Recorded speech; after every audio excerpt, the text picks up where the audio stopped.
আমাৰ NHM national health মিছনত কাম কৰি থাকোঁতে যদি কোনো কৰ্মচাৰী মৃত্যু হয় আমি তেওঁলোকৰ পৰিয়ালক 5 লাখ টকাৰ এককালীন এটা আৰ্থিক সাহায্য আগবঢ়াই আহিছিল।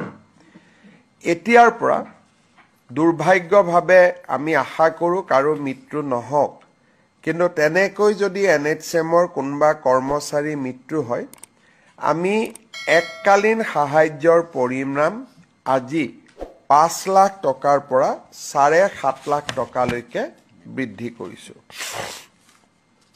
আজি আমাৰ কেবিনেটত অসম চৰকাৰৰ 5খন মিনি ITIত কাম কৰি থকা দুধনৈ, পাঠশালা, ৰঙিয়া, বিশ্বনাথ চাৰিআলি আৰু তিতাবৰ এই 5খন মিনি ITIত কাম কৰি থকা কৰ্মচাৰীসকলৰ দৰমহা প্ৰায় 35% বৃদ্ধি কৰা হয় আৰু প্ৰতি বছৰে তেওঁলোকক 6% দৰমহা ইনক্ৰিমেন্ট বা দৰমহাৰ ওপৰত বৃদ্ধি 6% প্ৰতি বছৰে বৃদ্ধি কৰাৰ সিদ্ধান্ত গ্ৰহণ কৰে।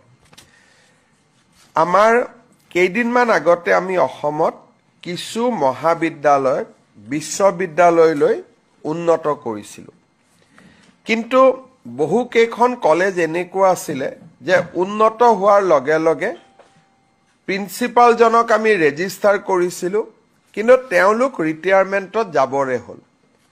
তাৰ ফলত শিক্ষানুষ্ঠানখনৰ ধাৰাবাহিকতাত এটা বিপৰীত প্ৰভাৱ পৰিব। সেইকাৰণে আমি এই মহাবিদ্যালয়ৰ পূৰ্বৰ অধ্যক্ষ বৰ্তমানৰ ৰেজিষ্টাৰ তেওঁলোকৰ কাৰ্যকাল আমি 3 বছৰ ফিক্স কৰি এটা আজি আমি সিদ্ধান্ত লৈছোঁ। নৰ্থ লখিমপুৰ বিশ্ববিদ্যালয়ত অধ্যক্ষগৰাকী অৱসৰ পাব।